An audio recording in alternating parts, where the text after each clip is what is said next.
함께 봉독하신 말씀 출애굽기 4장 27절에서 31절 말씀 통해서 모세와 아론이라는 제목으로 함께 말씀을 통해 은혜 나누기를 원합니다. 오후 시간은 제가 다음 세대라는 그런 키워드 주제의 말을 가지고 말씀을 준비하고 또 함께 상고하고 있습니다.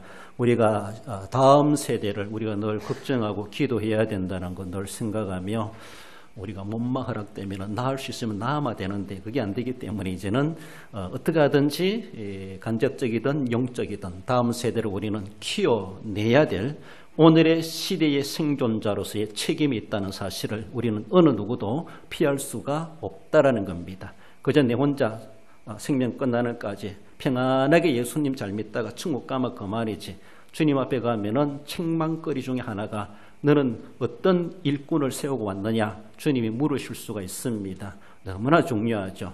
그래서 말씀드린 것처럼 해외 선교도 필요한데 다음 세대를 선교하지 못하면은 한국 교회는 좁아들고 줄어들고 우리 교회도 어쩌면 미래도 없어질 수가 있다. 얼마나 위험스럽습니까? 선교가 계속되지 않으면은 다음 세대가 이어가지 않는다면은 문 닫을 교회가 많아진다라는 것도 우리는 생각해 보며 다음 세대의 인물들을 우리는 어떻게 하든지 잘 길러낼 수 있어야 할 것입니다. 모세와 아론, 그들은 시대적 인물이다 이렇게 말할 수가 있죠. 하나님의 은혜로 세움받았고 그들은 정말 어려운 시기에 난세의 영웅과도 같이 하나님께서 그들을 들어 쓰시게 되셨던 것을 볼 수가 있죠. 그들이 위대하다기보다 그들을 쓰신 하나님이 위대하시고 정말로 아무런 그만한 사회적인 능력도 없는 히브리 종 출신들이지만은 하나님은 그들을 우뚝 세우셔서 바로와 맞먹는 그런 인물들로 하나님이 세워주시고 난세의 영웅으로 쓰임받았다라고 하는 것이 하나님이 하신 일이고, 또 그렇게 발탁되어 들어 쓰임받은 모세와 아론이 참 복받은 인물들이다 이렇게 볼 수가 있습니다. 그 시대에 하나님은 시대적인 인물로 모세와 아론을 하나님이 세우셨던 것처럼 오늘 이 시대에도 하나님이 우리들을 또한 우리의 자녀들을 이 시대적 인물로 하나님이 쓰시기를 우리는 소망하며 그렇게 키워낼 수 있어야 할 것입니다. 애굽 히브리 민족이 낳은 최고의 지도자다 이렇게 말할 수가 있죠. 그렇죠. 히브리라고 하는 말은 강을 건너온 자 이 말인데 아브람을 가리켜서 그렇게 말하죠. 저 사람은 유브라데 강을 건너온 사람이다. 강을 건너온 사람이다. 이 말이 히브리란 말이 이브리란 말인데, 그래서 아브라함의 후손들을 히브리 민족 이렇게 말하면 나중에 이제 유대인 이렇게 말을 하죠. 아무튼 이스라엘 민족, 히브리 민족, 유대인 다 한 동족을 두고 말하고 있습니다. 아무튼 그 히브리 민족에 나온 최고의 지도자가 모세와 아론이 아닌가 우리는 분명히 그렇게 말을 할 수가 있습니다. 어려운 시기인데 그들은 난세에 쓰임받은 영웅이면서도 형제가 그렇게 귀중하게 들어 쓰임받았다는 것이 특이한 점이 있기도 합니다. 모세와 아론 이런 인물들 우리는 키워내기를 소망하며 모세와 아론이라는 주제에 주시는 말씀 상고하기를 원합니다. 먼저는 그들은 출애굽 시대의 일꾼들이다라는 겁니다. 여러분, 출애굽 시대 이스라엘 역사에 있어가지고 출애굽 시대라고 하면요 아무런 조건도 구비되지 않는 시대 이렇게 말할 수 있어요. 우리가 보면 인프라가 구축되지 않았습니다. 집에 농기구도 한 개도 없는데 가서 농사지라 이렇게 하는 거랑 똑같아요. 손으로 일궈가지고 막 땅을 일궈가지고 농사지는 것처럼 뭐 트랙터가 있고 경운기가 있고 쟁기가 있고 뭐 인프라가 딱 구축되어 있으면 얼마나 일하기 좋겠습니까? 그러나 출애굽 시대의 일꾼으로 들어 쓰임받는다는 것은 그런 것들이 구비되지 않았던 시대다 이렇게 말할 수가 있습니다. 27절에 여호와께서 아론에게 이르시되 광야에 가서 모세를 맞으라 하시매 그가 가서 하나님의 산에서 모세를 만나 그에게 입맞추니, 하나님 모세를 소명하셨을 때 미디안 광야에서 나 못 갑니다, 안 갑니다, 안 됩니다, 발버둥 치고 뒷걸음치고 그러겠을 때 하나님이 막 야단도 치시면서 윽박지르시면서 나는 말 못하니까 나는 바로 앞에 못 갑니다 했을 때 하나님이 네 형 아론이 있지 아니하냐, 내가 아론을 보내줄 테니까 아론이 너의 대언자가 될 것이다 라고 하며, 그래서 아론과 함께 가거라, 그래서 하나님이 아론을 보내시면서 모세를 만나라. 그래서 하나님의 산이 어딘지 모르지만은 신의 산이 아닌가 모르겠지만 아무튼 모세를 거기서 둘이가 딱 상봉하게 되었다. 그 말씀을 하십니다. 여기서부터 이제 모세와 아론이 형제의 지도자로서 애굽으로 가가지고 이제 출애굽의 일들을 준비하고 시작하게 된 것을 볼 수가 있습니다. 애굽에서 희망도 없이 살아가던 히브리 민족이다라고 말할 수가 있죠. 그러나 그때에 하나님이 나타나셔서 모세를 소명하시게 되신 것이죠. 사실 모세는 바로의 유아 학살 정책을 통해서 그가 태어날 때 죽었어야 할 생명이었습니다. 그렇지 않습니까? 강물에 띄어졌고 아그바입이 될 수밖에 없고 그리고 바로의 칼날에 태어나자마자 죽어야 했을 모세인데 정말로 죽어야 될 그 아기가 하나님은 이렇게 해가지고 살아남도록 하셨습니다. 그리고 바로의 아들에 되어서 40년간 왕궁에서 모든 문물을 학습하며 훌륭한 장수와도 같이 왕이 될 후계자와도 같은 그런 인재로 성장하게 되죠. 죽었어야 될 애가 그렇게 위대하게 커갑니다. 그러나 그 미디안 광야로 그가 피신해 가면서 거기에 산속에 어쩌면은 시골에서 낙향하여 살아갈 때에 하나님은 그를 부르시는 것이죠. 하나님 왜 모세를 그렇게 살려주셨겠는가? 이 때를 위하여, 이 일을 위하여 하나님은 그렇게 모세를 죽을 자리에서 살려놓으시고 살려놓은 지 80년 만에 그를 불러가시고 하나님은 이제 하나님이 하실 일을 그 인생의 말년에 하게 하셨다라는 것을 볼 수가 있습니다. 이스라엘 백성들 아무런 희망도 없이 그저 종으로 태어나서 종살이 하다가 종으로 죽어지는 그 누가 장례식 해주겠습니까? 그 누가 그 죽음을 누가 귀중하게 여길 자가 엄숙하게 대해줄 자가 누구 있겠습니까? 종으로 태어나서 종살이하다 종으로 죽어야 될 그 히브리 민족 애굽에서 그들에게는 아무런 희망도 없었던 것이죠. 그렇지만 하나님은 때가 되어서 모세를 보내시면서 그들에게 이제 모세는 히브리 민족에게 희망등이 우리가 우리의 호퍼 이렇게 말해요. 호퍼라는 것이죠. 우리에게 희망이라는 것이죠.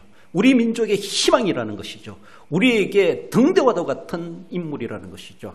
하나님께서는 모세를 그들에게 등대로 피처로 길잡이로 하나님은 그들에게 희망등이로 그들에게 모세를 던져주셨습니다. 모세를 가라, 모세를 보내셨습니다. 그렇습니다. 그 희망등이의 사명을 감당한다는 것이 만만치 않지만은 그래서라도 모세는 안 한다고 못 간다고 했지만 그러나 하나님은 강제적으로도 그를 보내시면서 아론을 붙여서 보내시게 되었다라는 겁니다. 사실 우리는 아무런 희망 없이 살아가는 인생일 수밖에 없습니다. 그저 그렇게 살다가 그저 그렇게 죽어지고 없어지고 그리고 저주 아래 빠질 수밖에 없는 우리 인생이지만은 하나님께서는 우리를 긍휼히 여기시고 때가 되어 때가 참에 그리스도를 보내셔서 우리로 하여금 생명의 빛을 얻게 하시고 흑암의 권세를 물리치시고 영적 출애굽케 하시는 하나님의 구원의 역사가 우리에게도 실제적으로 시행되고 적용되지 않습니까? 바로 이스라엘 백성들 애굽에서는 아무런 희망도 없이 살아가던 그들임에도 불구하고 하나님은 그들에게 이제는 모세를 보내가지고 우리도 희망이 있구나. 그들에게 희망을 심어주게 됩니다. 이스라엘이 낳은 최고의 지도자 모세, 아론이라고 말하지만 사실은 모세와 아론이 그렇게 능력 있고 위대하다라기보다는 사실 그들은 신분은 그저 종입니다. 노예입니다. 그렇지 않습니까? 그럼에도 불구하고 하나님은 그들을 들어 쓰시는 것이죠. 그 수채구덩이에서 건져내가지고 씻어가지고 닦아가지고 보강해가지고 하나님께서 우뚝 세우셔서 바로와 맞먹는 그런 인물로 하나님이 쓰실 줄을 누가 알았겠습니까? 모세와 아론이 그렇게 될 줄을 누가 알았겠습니까? 본인들도 생각하지 못하고 꿈도 꾸지 못했던 일이라고 볼 수가 있습니다. 그렇습니다. 그렇게 하나님이 그를 발탁하여 세우시고 이스라엘의 보배가 되는 이스라엘의 희망등이로 하나님은 키워주셨다. 전적 하나님의 은혜입니다. 이것만 생각하면 안 됩니다. 전적 하나님 은혜면 우리는 가만히 있어야 돼요. 하나님 쓰시도록. 그러나 인간 편에서 우리가 할 수 있어야 된다는 것이죠. 하나님 그렇게 들어 쓰시도록 우리가 또 해야 될 일들도 있다는 것이죠. 전적 하나님의 선택이고 은혜이지만은 모세와 아론이 들었으면 그러하지만 우리도 마찬가지입니다. 하나님의 은혜이고 모든 것이 하나님의 은혜로 시작이고 끝이지만은 그럼 우리 인간편에 생각해 볼 때는 모세가 그렇게 들었으임밖에 그저 우연한 세월만 흘러간 것이 아니라는 겁니다. 그 과정이 다 하나님께서 장차를 위하여서 그런 과정을 겪게 하셨다라는 겁니다. 모세가 태어났을 때 그 강물에 띄어졌고 그걸 젖먹인 사람은 유모는 자기 친모예요. 어머니가 그를 품에 안고 그저 유모같이 가서 젖을 먹이는 것이 보이지만은 자기의 친아들을 품에 안고 그가 무엇을 교육했겠습니까? 어머니가 그 핏덩이 모세를 품에 안고 무엇을 3개월 된 그 아기를 품에 안고 무엇을 젖먹이며 교육했을까? 그때 교육받은 것이 그로 하여금 핏줄은 못 속인다고 핏줄이 땡긴다고 거기로 가게 되었고 자기는 애굽 사람이 아니라 난 히브리 민족이구나. 그 정체성을 확인하며 결국 하나님 앞에 들어쓰임 받는 참으로 어쩌면 시작점이 거기서부터 되었다고 말할 수가 있죠. 어머니의 살아있는 교육, 어머니의 생생한 교육. 한마디로 크게 보면 교육이라 교육. 자식을 그렇게 교육했다는 것이죠. 교육했습니다. 그 자신이 내가 누군가, 나는 어떻게 살아가야 될 것인가. 어머니가 알아든지 뭐하든지 모르지만 그 아기를 품에 안고 얼마나 간절하게 진심으로 정말로 길지 않는 젖먹이는 그 기간 동안에 애한테 무엇을 전수해 줬겠는가. 단순히 젖만 먹인 것이 아니라 그 속에 영과 영이 교제하며 그 영혼을 향하여 그 심정을 향하여 그 인격을 향하여 정말로 여호와의 신앙을 심어주면서 얼마나 말로 다 표현할 수 없고 물리적으로 다 계산되지 않는 그런 것들이 어머니의 진심 어린 교육이 그에게 젖을 물리면서 정말로 이수되지 않았겠는가라는 것입니다. 뿐만 아니죠. 이스라엘 백성들은 그들은 고역을 하면서 노동을 하면서 괴로워 죽겠어요. 그러니까 울부짖었다는 것이죠. 부르짖었다는 것이죠. 그 부르짖음이 아우성치고 막 이런 것도 되겠지만은 우리로 바라보면은 그 자신의 조상 야곱 그 조상이 섬긴 그 하나님 어디 있느냐? 하나님을 향하여 부르짖는 그들의 탄식스러운 기도이죠. 울부짖는 기도. 하나님 그 소리를 들으셨다 그랬습니다. 들으셨다는 것은 하나님께 올려드리는 소리이기 때문에 하나님이 알아듣는 거예요. 하나님 백성들이 고통당하는 것을 하나님 보셨다고 말씀하십니다. 그렇습니다. 교육이 있었고 기도가 있었다 이렇게 말할 수가 있습니다. 그래서 하나님은 그 교육이 헛되지 않게 하셨고 그들의 기도가 허공에 맴도는 울부짖는 소리로만 끝나게 하지 아니하시고 때가 되면 그것을 모아가지고 응답해 주시는 하나님의 역사. 그래서 배워놓은 것은 손해볼 일이 없습니다. 배워놓은 하나님 언젠가 다 쓰시게 되어져 있습니다. 그래서 좋은 것들은 열심히 많이 배울 필요가 있고 자격증, 면허증 딸 수 있으면 따고 하나님의 나라 내가 어떻게 쓰임받기를 합니까? 얼마든지 우리는 그것을 터득해 놓을 필요가 있습니다. 기도 많이 해놓으세요. 그렇습니다. 하루하루는 지나가는 것이 아니라 하루하루는 쌓이는 것이다 이렇게 말하는 것처럼 우리가 기도하는 거 그저 한번 했다가 끝나는 것이 아니라 내 기도는 10년이고 20년이고 차곡차곡 쌓여지고 있다. 쌓여졌을 때 언젠가 하나님은 그것을 기억해내시고 알아내시고 때가 되었을 때 내가 기도한 그것을 하나님은 응답으로 적용해 주시고 해결해 주신다라는 것을 생각하셔야 되죠. 그래서 내 기도는 분명히 응답된다. 그런 마음을 가지고 믿음을 가지고 주님 앞에 울부짖는 기도 그리고 자녀 교육, 우리가 또 교육받는 건 결코 헛되지 않는다라고 하는 것을 기억하며 더욱이 신령한 교육들은 영적인 교육들은 많이 받으려고 하고 말씀 교육을 받으며 그러게 되었을 때 하나님은 때가 되면은 그렇게 교육 있고 기도 있는 그 바탕으로 해서 쓸 자를 쓰시는 우리 하나님이시다라는 겁니다. 우리 출애굽기 3장 9절 10절 읽어봅시다. 이제 가라 이스라엘 자손의 부르짖음이 내게 달하고 애굽 사람이 그들을 괴롭히는 학대도 내가 보았으니 내가 너를 바로에게 보내어 내 백성 이스라엘 자손을 애굽에서 인도하여 내게 하리라. 할렐루야. 그렇습니다. 부르짖음을 하나님은 들었습니다. 그들의 고통당하는 것을 보았습니다. 하나님께서 이제로 이미 교육을 이수한 이 모세를 하나님은 그들에게로 보내셨다. 출애굽의 그 시대. 정말로 이런 일들이 일어날 것이라는 것 400년 동안 이스라엘 백성들 기대는 했겠나 상상이나 해봤겠나라고 할 수 있지만 하나님은 정말 아무것도 인프라가 구비되지 않는 그곳에 하나님 모세와 아론을 세우셔서 무조건 가서 하라는 겁니다. 아무 조건이 있어야 하는 것이 아니라 하나님이 조건이 되어주시겠다는 것이죠. 하나님이 인프라가 되어주시겠다는 것이죠. 하나님이 뒷일은 다 해주시겠다는 겁니다. 뭔가 딱 갖춰놓으면 하지요. 아니라는 것이죠. 가서 하면은 내가 다 되도록 해놓게, 다 해줄게.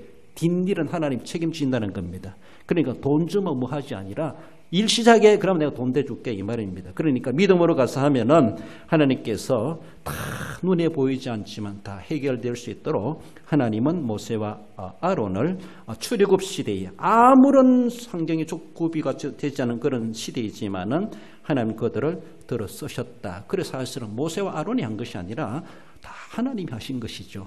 그러나 그 앞잡이로 들어 쓰임 받은 모세와 아론이 얼마나 세상 말로 행운합니까? 얼마나 복된 자입니까? 하나님 나도 그렇게 쓰임받게 해주세요. 나도 그렇게 써주세요. 우린 그런 욕심이 필요하기도 합니다. 나아가서 모세와 아론은 두 번째로는 광야 시대의 일꾼임을 말씀합니다. 광야는 오늘 우리의 세상을 이야기하기도 하는데 절대 하나님을 신뢰해야만 살아남는 현장이 광야입니다. 그 시대에 그들은 일꾼이죠. 그렇죠? 애굽에서 지도자 노릇하라 한 것이 아니에요. 가나안 땅에 가서 지도자 노릇하라 한 것이 아니에요. 가나안 땅이 얼마나 좋겠어요. 그러나 어쩌면은 광야, 시작도 광야, 끝도 광야. 얼마나 척박한 그 환경 가운데 그때만 그렇게 쓰셨는가라고 할 만큼 참 어쩌면 인간적으로 볼 때는 불행스러운 지도자가 아닌가 이렇게 볼 수 있는 것처럼. 그래도 여호수아는 가나안 땅에라도 들어갔지요. 그럼 모세는 광야에서 시작해서 광야로 끝나버리는, 아론도 그러하고. 광야 시대 절대로 하나님을 신뢰해야만 살아남는 현장이 광야입니다. 이것을 공부하게 하고 배우게 했던 것을 볼 수가 있죠. 28절에 모세가 여호와께서 자기에게 분부하여 보내신 모든 말씀과 여호와께서 자기에게 명령하신 모든 이적을 아론에게 알리니라.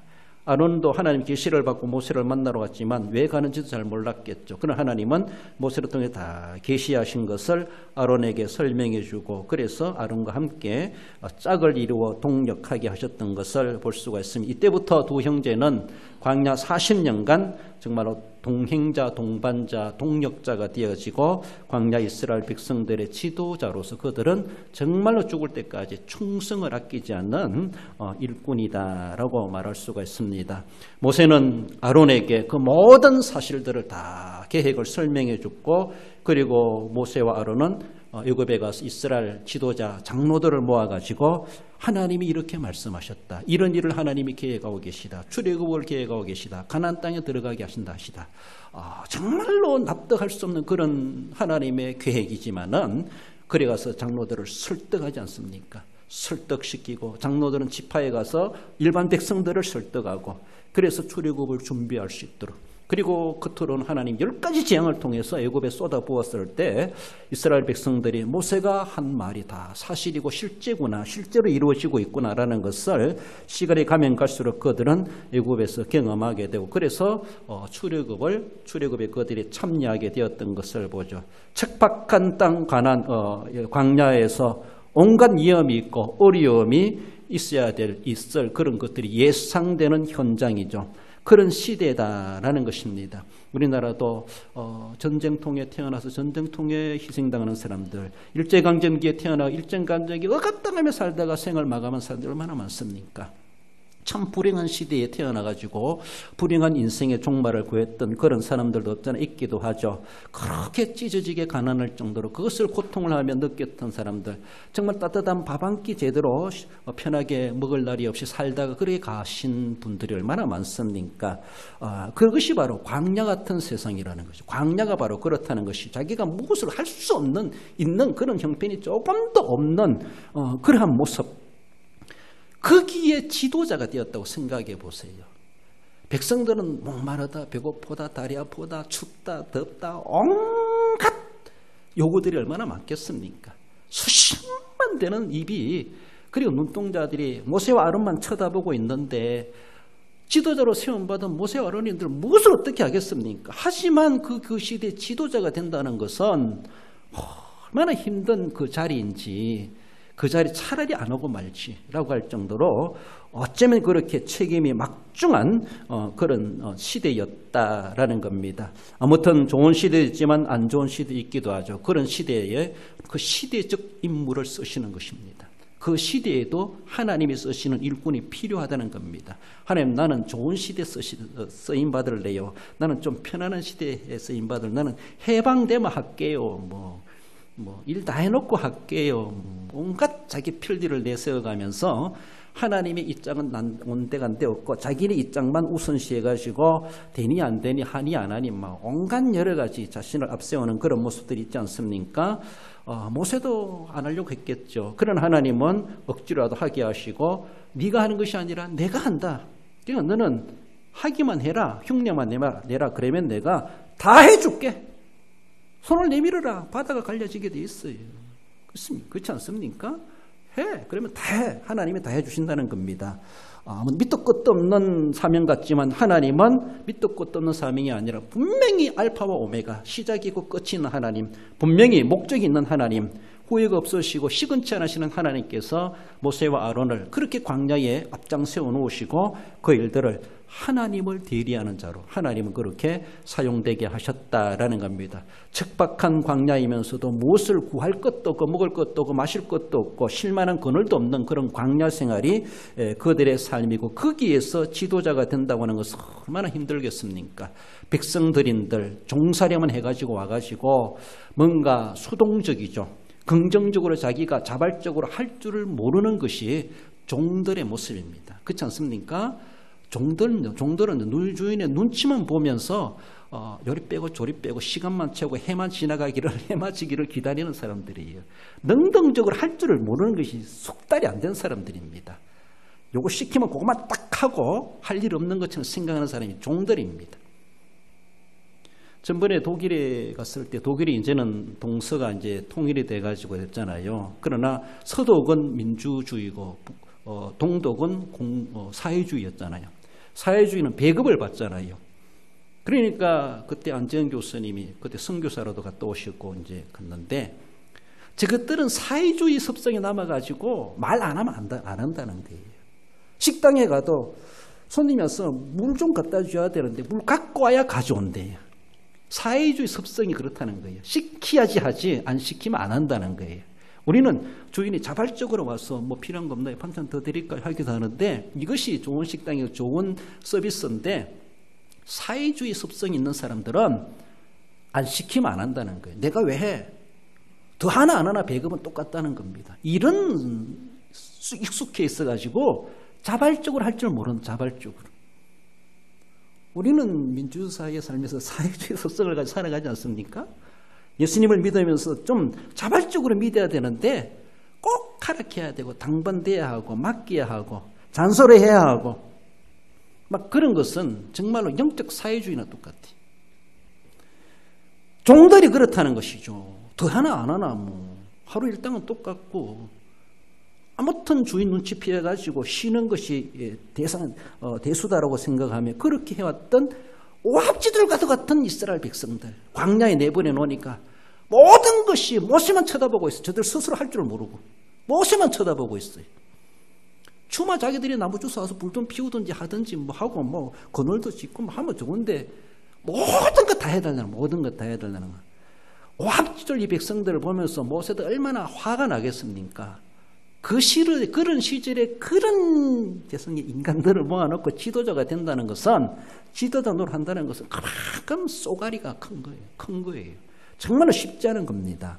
오합지절 백성들이고 그리고 도시권 생활권도 아니에요. 광야입니다. 광야. 뭔가 해도 할 수가 없는 그런 곳에 놓여져 있는 그들입니다. 대책이 없는 백성들 앞에 그것이 광야고 그들 앞에 서 있는 모세와 아론이다. 이런 모습 속에서 거기에 누가 대통령 하락해도 하고 싶지 않을 겁니다. 뭔가 대우받는 게 있습니까? 도리어 다 시중들여야 되고 뒷바라지 줘야 되는 것이 지도자의 자리였다라는 겁니다. 하지만 하나님께서는 모세를 그렇게 세우셨다라는 겁니다. 예수님께서 이 땅에 오셔서 우리를 구원해 주심에 대해서 참 말 잘 들으니까 내가 저것들을 구원하지 그렇습니까? 아니에요. 하나님 예수님을 배척하고 힐난하고 논쟁하고 흠을 잡으려고 하고 그러니까 죄인이지. 그러니까 죄인이지. 말 안 들으니까 죄인이지. 예수님을 배척하니까 죄인이지. 우리는 배척 안 해도 죄인입니다. 하나님 보실 때에 아무데도 쓸모없는 그런 쓰레기 같은 인간들, 오합지졸이고 뭔가 기대감이 없는 이 죄인들, 그럼에도 불구하고 하나님께서는 뭘 그렇게 기대함이 있으신지 독생자까지 보내셔가지고 거기에 그들을 수습하고 치료하고 아우르고 먹이고 살려내서 천상의 가나안으로 데려오노라.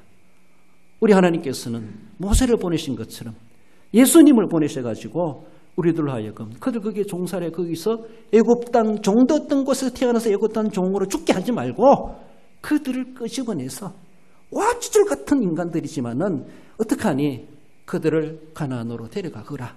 모세에게 명하신 것처럼 우리 하나님 아버지께서는 예수님을 이 세상에 보내셔서 지지로 말 안 듣는 우리들을 하나님께서는 어우르고 달래고 해가지고 설득해가지고 정말 필요한 거 다 먹이고 입히고 하면서라도 그래도 살려내서 데려오너라 라고 하시면서 예수님을 보내시지 않습니까?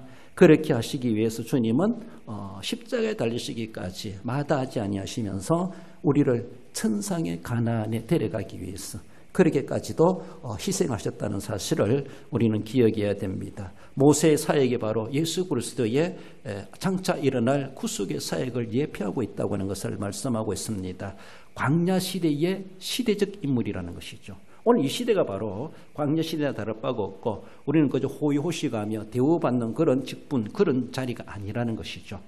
정말로 오합지졸 같은 이 백성들, 그 무리들, 양무리들을 돌보라고 하나님이 우리를 세우셨고 아무리 말을 해도 교회 한 번 안 나와주는 그런 이웃 주민들, 어떻게 하든지 그들을 구원해내서 데려오라고 우리를 먼저 부르시고 보내셨다라는 것을 우리는 생각하며 모세도 꾹꾹 참아가면서 그들을 인도하지 않습니까? 그래서 결국은 모세는 40년간 정말로 자기도 자기 감정 이기기가 쉽지 않은 그런 모습이지만은 실수도 하지만은 그러나 끝까지 40년간 신실하게 하나님이 세우신 맡기신 소임을 완수하지 않습니까? 그리고 완수하고 제일 마지막에 모세가 그들을 위해서 고백하며 축복하는 말씀이 신명기 33장 29절입니다. 읽어봅시다. 이스라엘이여 너는 행복한 사람이로다. 여호와의 구원을 너같이 얻은 백성이 누구냐? 그는 너를 돕는 방패시요 내 영광의 칼이시로다. 내 대적이 내게 복종하리니 내가 그들의 높은 곳을 밟으리로다. 할렐루야. 그렇습니다. 결국 우리는 그리스도 안에서 최후의 승리자가 되고 최고의 높은 단상에 우리를 세워주신다라는 것을 우리가 소망케 해주십니다. 이스라엘이여 너는 행복자로다. 너는 행복한 사람이로다. 우리는 행복한 사람입니다. 그리스도 안에서 그리스도 때문에 그리스도로 말미암아 우리는 그렇게 행복한 사람이 되었다는 사실을 우리는 늘 기억하며 이런 백성들을 만들기 위해서 하나님 모세와 아론을 세우셨습니다. 이런 시대에 이런 인물들이 필요했다라는 것을 기억하며 우리가 오늘 이 시대에 또 한 사람의 모세가 되고 아론이 되고 그래서 백성들을 축복하고 정말로 당신은 복받을 사람입니다. 당신은 행복한 사람입니다. 복을 남겨줄 수 있는 그런 우리의 삶이 되어야 할 것입니다. 그 사명이 있다는 것을 기억합시다. 마지막으로 모세와 아론은 다음 세대의 일꾼을 세우게 되는 것을 봅니다. 미래 시대의 역사적인 모델이 되는 것을 보죠. 31절에 백성이 믿으며 여호와께서 이스라엘 자손을 찾으시고 그들의 고난을 살피셨다함을 듣고 머리 숙여 경배하였더라. 요약된 말씀인데 사실 온 이스라엘 백성들이 모세의 말을 믿어주고 출애굽에 참여하기까지는 많은 우여곡절이 있죠. 모세가 나타나가지고 내 백성 보내라 바로한테 하니까 바로는 더 강하게 일을 시킵니다. 그러니까 이 백성들은 출애굽은 고사하고 우리가 여기서 죽겠다. 너 때문에 모세 너 때문에 우리가 더 일을 더 많이 해야 되고 더 어렵게 해야 되고 힘들게 해야 된다. 차라리 우리를 좀 가만히 내버려두라. 모세까지도 그들이 미워하고 배척하지 않습니까? 모세가 나타나가지고 뭔가 들쑤서 놓으니까 모든 화는 이스라엘 백성들에게 돌아오는 거예요. 바로가 하나님과 계속 이스라엘 백성들만 쥐어짜는 거예요. 모세 때문에. 그러니까 백성들이 모세를 신뢰 안 해주려고 그러죠. 너 때문에 우리가 도려 죽겠다라고 하며 출애굽이 아니라 자유가 아니라 우리는 도리 여기서 도려도 죽겠다라고 하며 모세를 배척하지 않습니까? 모세를 안 믿어줍니다. 그런 일들이 계속 시간이 가지 않습니까? 그러지만 하나님 모세를 또 달래고 또 가서 해라 또 가서 해라. 그래서 바로에 찾아가고 백성들을 찾아가 설득가 얼마나 그렇게 정말로 모세가 하고 싶은 일도 아님에도 불구하고 억지라도 해야 될 그 일에 대해서 그렇게 하지 않았겠는가. 결국은 31절에 백성이 믿으며 머리 숙여 경배하였더라. 모세를 지도자로 인정해주고 그래서라도 출애굽에 그들이 참여하게 된 그런 결과적인 모습을 볼 수가 있습니다. 모세가 출애굽만이 아니죠. 그들 또 40년간 끌고 가야 될 이 사명도 남아있는데 시작부터 얼마나 쉽지 않는 난관이었던가라고 볼 수가 있습니다. 그렇습니다. 여러분들 모세는 오늘도 제가 모세와 아론이라는 주제란 설교란 그 자체가 모세와 아론이 형편없는 인간이다 이걸 이야기하는 것이 아니고 정말로 시대적인 영웅이고 시대적인 인물이고 이런 시대 이 어느 시대든지 이런 인물들이 탄생돼야 된다 이것을 강조하는 게 아닙니까? 그것처럼 우리가 세월 다음 세대의 일꾼들은 정말로 이런 인물들이 탄생돼야 되고 만들어져야 되고 조성돼야 된다는 것이죠. 그런 인물들이 태어나기를 그런 인물들이 생겨나기를 우리는 바란다는 겁니다. 그래서 모세는 그 3,000년 전, 6,000년 그때만 모세가 아니라 이 시대까지도 모세가 우리의 역사적인 모델이 된다는 것이죠. 모세와 아론이 역사적인 인물로 우리에게 본이 된다는 것입니다. 그렇지 않습니까? 그 시대만이 아니라 그는 떠나갔지만은 그 이후의 후손들이 모세 같은 지도자, 아론 같은 제사장 막 그런 인물들이 이 시대는 왜 없는가라고 우리가 구하는 것처럼 미래 시대의 역사적인 모델이 그들이 아직도 있다는 것이죠. 그는 같지만 그에 남겨놓은 그 정신과 그에 대한 모델상은 오늘까지도 살아생생하게 우리에게까지도 지금도 활동하고 있지 않습니까? 그렇습니다. 그렇다는 겁니다. 일시적으로 일회용적으로 소비적으로 쓰임받는 그것만이 아니라 쓰임받으면서도 역사가 평가해주는 역사가 인정해주는 그런 영웅이요 그런 일꾼이다라는 것을 말씀하십니다. 모세는 이스라엘 역사에서 최고의 지도자라고 말하기에 그것을 부정할 자는 아무도 없다라고 말을 할 수가 있습니다. 그렇습니다. 이후에도 다윗 같은 인물이 탄생하기도 하지만은 정말로 그 고대에 모세 같은 인물이 어디 있겠는가. 성경이 또 그렇게 최고와 같은 지도자라고 이야기하지 않습니까? 신명기 18장 15절 읽어봅시다. 내 하나님 여호와께서 너희 가운데 내 형제 중에서 너를 위하여 나와 같은 선지자 하나를 일으키리니 너희는 그의 말을 들을지니라. 모세가 자기를 이야기하면 나와 같은 선지자 하나를 세우신대요. 그러니까 그 선지자가 섰을 때 너희들은 그의 말을 잘 들으라. 자기가 자기를 두고 위대한 것처럼 말하고 있습니다. 자기가 자기를 위대한 말하는 것이 하나님의 계시의 감동을 받아서 그런 말을 하는데 하는 예언이죠. 장차 모세와 같은 지도자인 것처럼 그리스도가 오실 것이다. 이것을 말합니다. 진정한 참 선지자가 오실 것이다. 선지자로서 기름 부음을 받은 자로서 오셨을 때 그를 우리는 귀담아 듣고 순종하여 따르라 믿으라 라고 하는 것을 예언적으로 주시는 말씀입니다. 바로 그리스도를 예표하고 나타내는 그런 말씀입니다. 신명기 34장 10절에 보면 그 후에는 이스라엘에 모세와 같은 선지자가 일어나지 못하였나니 모세는 여호와께서 대면하여 아시던 자요라고 하며 신명기를 마감하는 성경 기자는 모세는 이런 인물이다 라고 하며 이렇게까지 기록해 남기면서 평해 주는 것을 볼 수가 있습니다. 마태복음 17장 3절에 뭐가 나옵니까? 변화산에 예수님이 변화되셨을 때 거기에 모세와 엘리야가 나타났어. 예수님과 속닥 무슨 말씀을 나누셨는지 예수와 더불어 말하는 것이 그들에게 보이거늘 얼마나 모델상이 되면은 예수님이 지상에 계셨는데 거기까지도 임재하여 제자들이 볼 수 있을 만큼 그렇게 보이시게 하셨던가라고도 볼 수가 있습니다. 그렇습니다. 그는 하늘에 살아있고 오늘도 우리에게 역사 속에 생생하게 지도자로서 시대적 인물로서 본이 되게 합당하다라고 하는 것을 말씀합니다. 히브리서 3장 5절에 보면은 또한 모세는 장래에 말할 것을 정언하기 위하여 하나님의 온 집에서 종으로 신실하였고 충성하였고 라고 보시죠. 모세같이 충성해라, 모세같이 신실하라, 이런 말씀입니다. 그렇게까지도 최고의 직분자는 그렇게 해야 된다, 그런 모델을 제시해 주고 있습니다.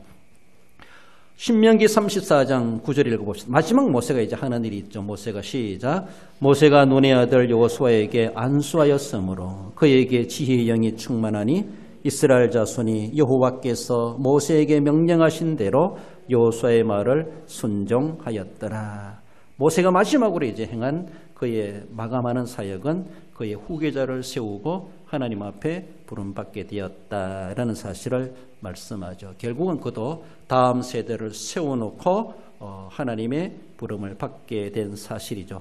다음 세대, 어쩌면 여호수아도 지도자가 돼가지고 내 스승 모세는 어떻게 했을 땐 어떻게 했는데라고 그것을 강야에 경험했던 것을 수종 들면서 보았던 것, 들었던 것, 경험했던 것을 생각하면서 이스라엘 백성들이 이끌고 요단강을 건너 가나안 땅에 들어가서 땅을 분배하고 그렇게 일평생 그렇게 사역을 하지 않았겠는가라고 볼 수 있습니다. 그렇게 다음 세대를 키워내고 세워냈던 또 모세의 그런 사역을 우리에게 보여주고 있습니다. 다음 세대 일꾼, 정말로 미래의 역사적인 모델이 우리도 그렇게 본을 보는 것처럼 내 자녀 손들이, 내 후배들이, 우리 주일학생들이 나를 또 그렇게 얘기해 줄 수 있으면 얼마나 좋을까. 우리는 그런 욕심을 가지고 그런 모델로, 역사적인 모델로 남을 정도로 우리는 정말 하나님 앞에 정말 모세를 우리가 모델로 산다면은 모세만큼 못한다 할지라도 그래도 모세를 흉내내기까지 애써가면서 신실하게 내가 본을 보이는 삶을 살아갔을 때 우리의 나를 보는 내보다 연하의 사람들이 그것을 하나의 배우고 있다는 겁니다. 그렇게 익숙해 익어가고 있다는 것이죠. 그 장로님이 그렇게 하셨던 걸 내가 알고 있는데, 그 목사님이 그렇게 말씀하신 걸 내가 알고 있는데, 그 권사님이 그렇게 기도하는 것을 내가 알고 있는데 라고 하며 우리는 다 떠나간다 할지라도 떠나간 그 자리에 그들이 그 자리를 채우면서 앞서간 믿음의 선조들의 보고 듣고 익숙하고 익은 그렇게 이어받았던 것들을 자기들의 영적 자산으로 삼고 배운 그대로 그들도 그 역할을 감당하게 된다라는 것입니다. 역사는 우리로 끝나는 것이 아니라 주님 오시는 그날까지 교회의 역사는 이어져 가야 돼. 우리 교회도 생생하게 주님 오시는 그날까지 하나님의 쓰임받는 그런 교회로 되어져 갈 수 있도록 다음 세대를 위해서 하나님 모세와 아론 같은 인물들을 우리에게도 태어나게 해주옵소서, 보내주시옵소서, 세워주시옵소서. 내가 또한 이 시대에 그렇게 쓰임받게 해주옵소서.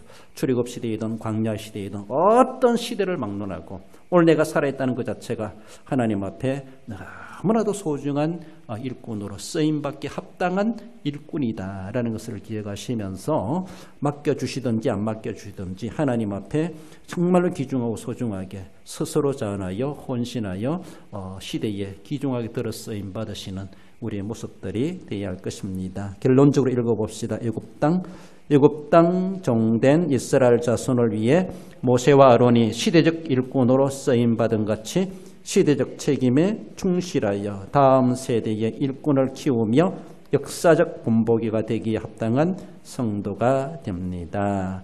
이런 본보기로서 부끄럽지 않는 그 아름다운 발자취를 남겨가시는 우리 성도 모두가 되시기를 주님의 이름으로 축원드립니다.